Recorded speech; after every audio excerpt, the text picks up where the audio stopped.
você que tá muito ligado ao mercado premium, qual que é a oficina multimarcas... Não, multimarcas não. Qual que é a oficina monomarca que mais você encontra no mercado? É isso que eu tô falando, para de mexer. Ah, eu nem tô. Vou contar uma coisa pra você. Talvez é que vocês trabalham muito a parte de funilaria, Mas mecânica também. Mas assim, a gente, pelo menos a leitura que eu faço de muitos amigos que são donos de oficina é o seguinte: oficina, para ela ser rentável, a única coisa que existe é quando você tem um carro, que é um embuste, que é aquele carro que, puta, velho, vou ter que pegar um funcionário, vai ficar 2, 3 dias testando o carro pra entender qual que é o problema, aí vou pesquisar a peça. Aí não vai achar peça, tem que importar. É aquele carro que vai travar a tua oficina, teu Que vai ficar elevador, teu parado. espaço, 30 dias. O negócio gira quando é coisa rápida, fácil, revisão. Sim. Aquela história, aquele funcionário ficou 2, 3 dias testando um carro para descobrir o problema. Como é que você vai cobrar isso do cliente? Não, 2, 3 dias E é procurando aquele cara barulho. que teria feito, puta, quantas trocas de pastilha o cara teria feito? Quantas trocas de óleo o cara teria Sim. feito? Não, Né? girava, né? Girava. Então, tipo, por incrível que pareça, a maior quantidade de oficinas multimarca que eu vejo por aí é de marca que tende a dar menos trabalho. Por exemplo, eu acho que hoje em São Paulo é bizarra a quantidade de oficina que se diz ou que é especializada em Porsche. E Porsche assim, Porsche esportivo. Porque, cara, é papai e mamãe. Os carros, para ter uma falha catastrófica, É É difícil. difícil. vai dar falha catastrófica os sucedão, os muito mal cuidados, mas aí é um, é outro, entendeu? Por isso que o pessoal voltando até naquela discussão de Porsche e Ferrari, entendeu? Mas tem muita oficina monomarca Porsche? Caralho. É mesmo? Pô, é que assim, Nossa, eu tô fora do mundo Porsche. todos estão querendo botar um pouquinho o pezinho e mexer em outras coisas, entendeu? Mas assim, A que eu mais quis me aproximar é aquela lá de Cotia. Sérgio Burger, vai, Isaac. Não é? É ali, dentro do condomínio, perto do cartório, perto da aldeia. Vai, Isaac. É. Vai, Isaac, do Sérgio Burger. Ah, é, no condomínio Galpão, né? Conheço, Ah. ele é um cara especializadésimo em Porsche. Entendeu? O negócio dele, entendeu? Tem o Fulvio da FR Tech Import, tem o Dan 911, entendeu? Tem outras oficinas que nasceram para mexer só com Porsche, tiveram que abrir um pouco o leque, porque também, cara, tem um momento que eu brinco que a oficina é meio que uma relação de médico, né?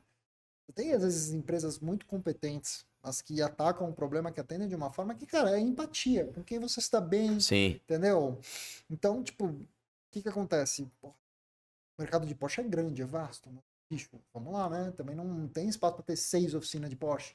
Então, os caras têm que diversificar. Voltando até... Ferrari, por exemplo, eu vejo uma. eu achei que você ia falar de uma marca em específica. BMW. Não. O que eu vejo de oficina Land Rover por aí, não é brincadeira. Tem. Tem porque quebra muito, né? Não, mas tem um monte, isso né? que eu ia falar. Por isso que tem muito. Porque tem muita manutenção. Tem, mas por incrível que pareça... E eu acho que a maior eu parte ainda de Land Rover é o resto de rico, né? Exatamente, mas é esse que é o problema, né? Assim, eu não vou fazer um julgamento de caso porque eu conheço gente muito legal que mexe com Land Rover, né? Eu não posso fazer uma opinião... Não, eu nem tô falando de Eu- mal. Eu falo de do... verdade. Eu falo do número de oficinas por conta da marca do carro. O problema, Não de cara, oficina boa ou tem ruim. muita gente, aquela história, o conceito de gastar com a manutenção é foda. Porque, cara, é difícil, velho. É assim, mesmo a gente, tipo, eu faço um trabalho que é o seguinte, o cliente me pergunta, ou tem um determinado carro, antes de eu sair para comprar o carro para ele lá no Car Chase, o mandato é municiar ele de informação, falar para ele aquilo que ninguém mais vai falar. O cara quer comprar um carro X, ele chega na loja, tem um carro X. Não, o vendedor vai começar a te falar, ó, esse carro é assim, esse carro pode... Ele só vai falar coisa boa, né? Meu. Pelo. O único dono era o médico. Eu falo, cara, cuidado, meu pai é médico e a maioria dos meus carros, do meu pai... É tudo moído. Vou te falar, velho. Eu Meu me lembro pai- de fazer manutenção, Meu pai é cupim. entendeu? Mas aí o que acontece? Eu municio o cara dessas informações e, tipo, por mais que você fale, cara, isso aqui tem que fazer assim, separa tanto, é isso que você tem de despesa. O meu laudo de pré-compra, no fim da avaliação do carro, ele dá uma visibilidade do estado de conservação e daquilo que é curto, médio e longo prazo.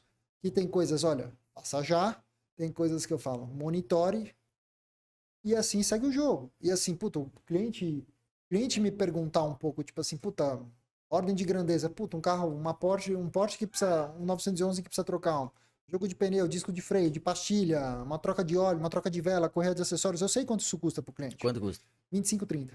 Se tiver que botar o pneu, disco e pastilha, é um pouquinho mais, tá? Depende do modelo, por exemplo, num Cayman é isso aí, num 911 mais, entendeu? Só que é esse que é o problema.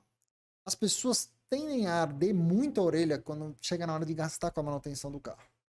E aí o que acontece? Traz isso para o mundo Land Rover, que é um carro que já tem fragilidade de projeto, tem delicadezas que demandam atenção maior. Você tem muita oficina que se diz milagreira. E é, bicho, não adianta você me falar que você vai recondicionar isso que vai ficar bom. Não vai. Você vai jogar... Só vai jogar o problema pra frente, né? chutar a lata pra frente, entendeu? E tem muito esse conceito, né? Um carro tá começando a dar problema, o cara começa a apavorar. O cara não vai gastar bonitinho, o cara vai dar um tapa no carro. É isso que ele quer. Ele quer Então, dar uma resolvida Land e Rover jogar pra tem frente. muito disso, porque se você parar pra pensar pra mim, você pode ver que a maioria das oficinas de Land Rover nunca ficam numa região muito central, elas sempre ficam numa região mais afastada, porque custo fixo, espaço grande, Sim. o carro pode ficar parado lá muito tempo, entendeu? Você lida muito com aquele perfil de cliente que comprou um carro, famoso RR, tá bom, bonitão, a conta disso aqui é 30 pra deixar em ordem. Aí o cara fala, meu puto irmão, não tenho 30. Tá bom, então você também, o carro tá desmontado, tá aqui, e o cara deixa, entendeu? Que é uma coisa que, se o cara tiver numa região central com preço Custa muito caro. cara, Custa pena. muito caro, o cara não fica, Entendeu? né? Tem oficina que eu conheço, inclusive, de um vizinho meu, Subaru, que fundiu o motor. Um mês pra chegar a peça. Ele mandou o guincho, tá na rua de casa lá o carro. Mas Esperando. o cara... isso é o pavor deles, né? Oficina, estacionamento. Eu tenho um vizinho que ele tem oficina Land Rover e o que ele mais compra é Land Rover. Porque ele pega muito carro assim, meu. Deu 30, 40 pau. Ah, o cara já vende o carro dentro da oficina. Ele já compra o carro dentro da oficina, arruma e depois vende. Porque vai ficar lá parado, pelo menos ele ganha alguma coisa nisso. Era até isso que eu ia falar antes de começar, que a gente tava naquela conversa no começo do podcast. Cara, aqui no Brasil não existe uma coisa ainda que é, chega uma hora que o carro não é um lixo, mas tá com alguns problemas e faz mais sentido simplesmente vender o carro no estado para dar baixa no documento. O carro não bateu, não tem problema, não tá horrível, mas assim, puta, cara, aquele Custa carro... mais caro arrumado que... você pega uma BM de o 30, carro. 40 pau, que puta, velho, o carro não segura óleo, tá sem compressão, suspensão tá baleadinha. Gastar 40. Não, você Puta, gasta bem o cara mais. velho, tem alguém que vai precisar da lanterna daquele carro, vai precisar do Não, banco daquele vende o carro pra desmontar. Mas isso vende ainda o não é carro uma pra coisa que eu desmontar. vejo no Brasil, entendeu? Aqui não, ó. Aqui os caras vão lá, Ainda, né, vão Corny? dar um tapa, vão dar uma maquiada e vai aparecer no Instagram pedindo valor de ouro e vai ter um desavisado que vai vai entrar, comprar.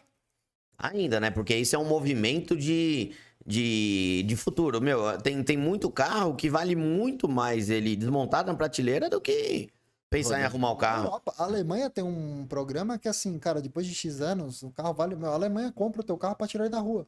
Porque lá tem um negócio chamado TÜV Inspection, que é o seguinte, tá bom, lá tem autobahn, não tem limite de velocidade na estrada, em alguns trechos, né? Só que o que você tem que entender é que para um carro estar numa Tá em condição ordem. mecânica, para ele poder andar a 200 km por hora, sabe aquele suorzinho que tem ali? Não, mas que o meio, porque eu falo, não mexe, deixa como tá. Não passa em vistoria Se lá for nem pro TÜV matando. alemão? Nein.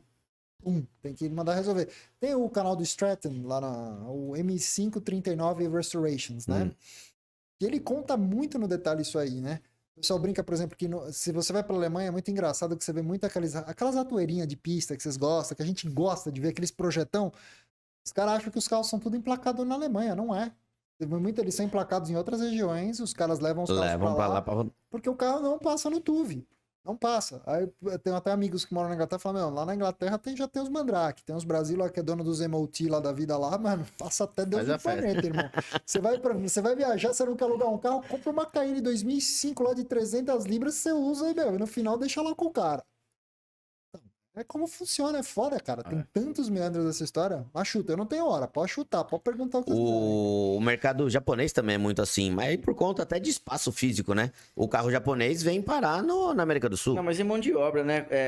Como é que tá lá fora? Eu acho que no Brasil, comparado ao mercado europeu, americano, a mão de obra é muito cara, né? As peças não são tão caras. certeza. Mas aqui no Brasil é exatamente o contrário. Inverte-se o jogo. Porque, pra você ver, a cultura do do it yourself, né? Faça você mesmo. Aonde ela é mais forte no mundo? Estados Unidos. Estados Unidos, cara. E graças a eles, e graças ao YouTube, que hoje tem muito problema, que você pega nos 2000, você tinha um problema no S3. O que não era feito de gambiarra, de adaptação para tentar fazer o negócio funcionar direito. Porque não tinha ninguém que passava a informação. Aqueles carros mega high-end, exóticos, tipo, tirando Ferrari e Porsche, que sempre navegaram, né? Cara, ia sendo vendido barato. Porra, velho, você via a M5 E34 a vender por 32 paus. A gente deixou de comprar Por 25. 25 conto. Uma branca, né? Tava toda colorida e tal. Mas agora eu te pergunto hoje, com o know-how que vocês têm, a oficina que vocês têm, com acesso à informação que você tem hoje, velho, você zera um carro. É, você faz tudo. Com calma, paciência, velho, acabou, né? O e-commerce, você traz, então, essa cultura do do-it-yourself também, o pessoal me pergunta, mas por que aconteceu isso dos carros antes da pandemia? Já vinha nessa espiral. O que eu digo é o seguinte, aquela curva de depreciação e chegar no fundo do piso, ela, de repente, ela foi cortada pela metade por uma coisa muito simples, acesso à informação. Tipo, a pessoa parou de ter... então é isso. Então tem aquele cara que mexe. Tem aquele cara que resolve.